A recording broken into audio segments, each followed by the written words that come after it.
श्रावण जवळ आला आहे आणि श्रावण म्हटलं की महिलांचा आवडता सण म्हणजे नागपंचमी. महाराष्ट्रात नागपंचमीचा सण म्हटला की ताटात गरमागरम आणि खमंग पदार्थ आलेच पाहिजेत. म्हणूनच आज आपण नागपंचमी स्पेशल एकदम खमंग कुरकुरीत आणि चवदार तळून धपाटे कसे बनवायचे ते पाहूयात.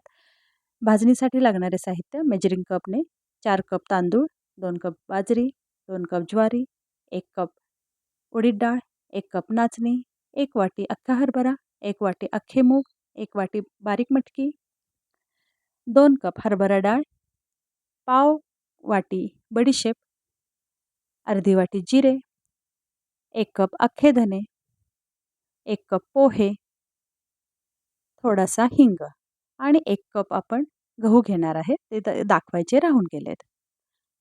तांदूळ आणि सर्व धान्य, कडधान्य मी ओल्या कापडाने पुसून घेतलेले आहेत. प्रथम तांदूळ भाजायला घेऊया. रंग न बदलता तांदूळ भाजायचे आहेत. हाताला साधारण गरम लागले की आपण तांदूळ काढणार आहोत. बाकी डाळी आणि कडधान्य खमंग भाजून घ्यायचं आहे.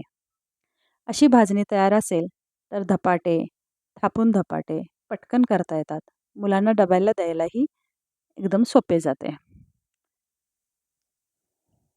आजकालच्या पिढीला मिलेट्स किंवा मिक्स कडधान्य, धान्य घालून मल्टीग्रेन रोटी असं खायची खूप आवड लागलेली आहे. पण तुम्ही बघाल हे आपल्याकडे पूर्वीपासूनच खात आलेलो आहे. आपल्याकडे त्या सणांना त्या पदार्थांचे विशेष महत्त्व आहे. जसे श्रावणामध्ये भाजणीला महत्त्व आहे. आपण श्रावणामध्ये भाजणीची थालीपीठं, धपाटे, चकली असे पदार्थ खात असतो. मंगळागौर असते श्रावणामध्ये. मंगळागौरीला चकली हमखास केले जातात. भाजणीचे वडे केले जातात. धने आणि जिरे घातले की भाजणी एकदम खमंग होते.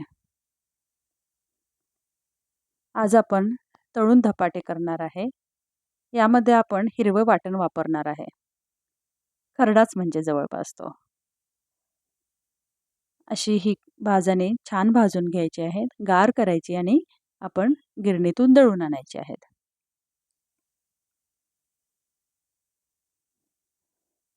यामध्ये आपण बऱ्याच धान्यांचा आणि कडधान्यांचा वापर केलेला आहे. त्याचबरोबर आपण जिरे धने जसे घातले त्यात आपण बडीशेप पण घातलेली आहे. बडीशेप पचनाला चांगली असते. तुम्हाला हवं तर तुम्ही यामध्ये भाजणीमध्ये ओवा घातला तरी चालतो. धपाटे करताना ओवा घातला तरी पण चालतो. पोह्यांमुळे हलके होतात भाजणे. भाजणी सगळी मिक्स करायची आहे आणि त्यामध्ये मी थोडीशी दालचिनी घातलेली आहे. हिरवी मिरची, कोथिंबीर, कोथिंबीरीच्या काड्या, लसूण आणि जिरे तेलावर परतून आपण खरडा करून घेणार आहोत. कोथिंबीरीच्या काड्या कायम एका बरणीमध्ये भरून काचेच्या फ्रीजमध्ये ठेवायच्या आहेत. वाटणामध्ये, भाजीमध्ये, आमटीमध्ये त्याचा वापर करायचा. अतिशय पौष्टिक असतात. तेल गरम करून जिरे घालायचे आहेत. कोथिंबीर सॉरी लसूण आणि मिरची घालून पहिला झाकून परतवून घ्यायचं आहे. कोथिंबीरीच्या काड्या घालायच्या आहेत आणि परतून झालं की गॅस बंद करायचा आणि त्यावरती आपण कोथिंबीर घालून थोडी परतवून घ्यायचं आहे. मीठ घालून मिक्सरला किंवा खलबत्त्यात हे वाटण वाटून घ्या. जितके धपाटे करायचे आहेत तेवढे आपण भाजणी घ्यायची आहे.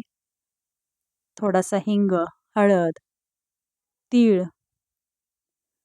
वाटण आपलं हिरवी मिरचीचं, चवीप्रमाणे मीठ आणि लाल तिखट घालायचं आहे.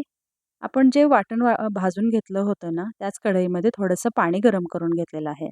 अगदी काटामोड पाणी वापरायचं आहे. पिठामध्ये सर्व मसाले छान मिक्स करून घ्यायचे आहेत आणि कोमट पाणी घालून आपल्याला हे खूप घट्ट नाही, खूप सैल नाही असं मळून घ्यायचं आहे. यामध्ये मोहन घालायची गरज नाही.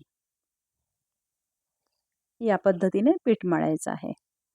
आपल्याला ज्या आकारामध्ये धपाटे करायचे आहेत, त्याप्रमाणे गोळे करून घ्यायचे आहेत आणि साधारण पुरी आपण जसं लाटतो, तेवढ्या जाडीचे धपाटे थापून घ्यायचे आहेत. इथं मी पुरी मेकर वापरलेला आहे. तुम्ही हाताने थापून केलात तरी चालतात. मोहन न घालता सुद्धा इतके टुम्म फुगतात ना धपाटे. वरून एकदम कुरकुरीत आणि आतून खुसखुशीत. टिकायला 5-6 दिवस आरामात राहतात. प्रवास असेल, मुलांना डब्याला द्यायचा असेल, किटी पार्टी असेल, आधी करून ठेवले तरी पण चालतात. बघितलं प्रत्येक धपाटा हा आपला असा टुम्म फुगत आहे. आपल्या चॅनलला सबस्क्राईब केलं नसेल तर सबस्क्राईब करून घ्या. रेसिपी आवडल्यास नक्की लाईक करा आणि शेअर करा. आणि गार झाले तरी आपले धपाटे तसेच राहतात बरं का. अजिबात मऊ पडत नाहीत. तेलकट अजिबात होत नाहीत. इथं मी हिरवी मिरचीचा खरडा, दही, लोणी यासोबत धपाटे सर्व्ह केलेले आहेत. शेंगदाण्याची चटणी, कोरट्याची चटणी त्यासोबत सुद्धा हे धपाटे खूप छान लागतात. असे हे आपले भाजणीचे नागपंचमी स्पेशल धपाटे तयार आहेत. आतून बघा किती सुंदर फुगलेले आहेत. वरचा पापुद्रा एकदम कुरकुरीत आहे. लोण्याबरोबर धपाटे खाण्याची मज्जाच काही वेगळी. बाहेर पाऊस पडत असतो आणि आत असे हे धपाटे एकदम मस्त लागतात. चहाबरोबर पण छान लागतात बरं का. तर श्रावण जवळ आलेला आहे. आपल्या रेसिपीप्रमाणे भाजणी तयार करून धपाटे करून बघा आणि आवडल्यास कमेंट बॉक्समध्ये नक्की सांगा. धन्यवाद.